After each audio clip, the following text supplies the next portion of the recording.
खुलुमबाय लोगोफोर आं दिनै नोंथांमोननो देखायनो थांनायखौ बड'लेण्ड इउनिभारसिटियाव थांगोन जोङो दा नै ओंखारगासिनो जों थांगासिनो जोङो नोंथांमोनहा बेरायफैफेराखैबा नुगोन बबेनिफ्राय मा मोनो दा नै जों थांबाय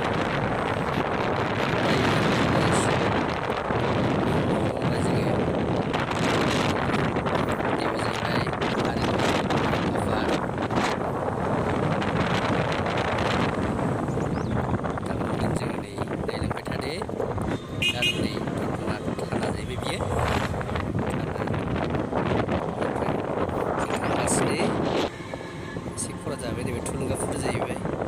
माने बड'फाखौ फबनाय जायगा बेयो आं मालाबा नोंथांमोननि सिगाङाव देखायसिगोन बेनि सोमोन्दै मोजाङैनो दा नोंथांमोनहा नायलांबाय थादो नैबे जाहैबाय आनसलिक दतमानि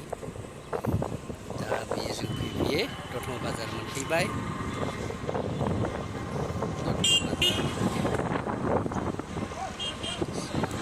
लामासो थांदों नालाय लामासो थांदों जोङो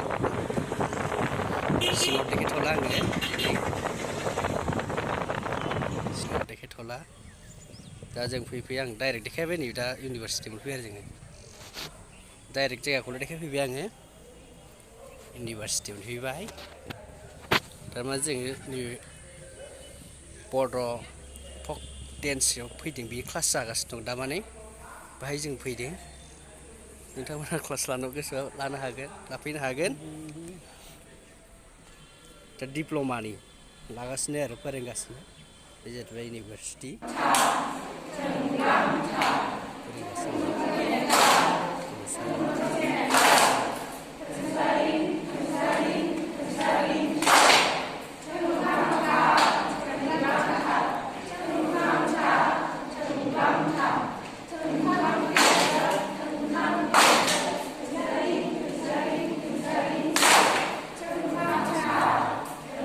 उन्दैफ्रा जा मोजां मोसाखायो बेहाय दिलिप नार्जारि होनो फोरोंगिरिया दा बेहाय गोबां सात्र'फोर दङ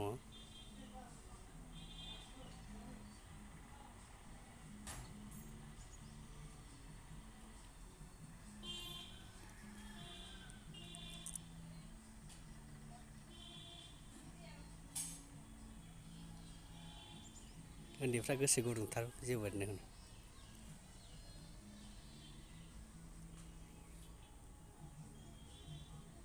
गोसो गुदुंथार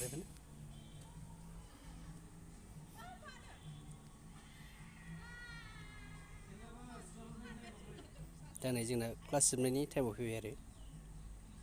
दा दिनै भिडिअ'आ एसेनोसै लोगोफोर मालाबा लोगो मोनफिनगोन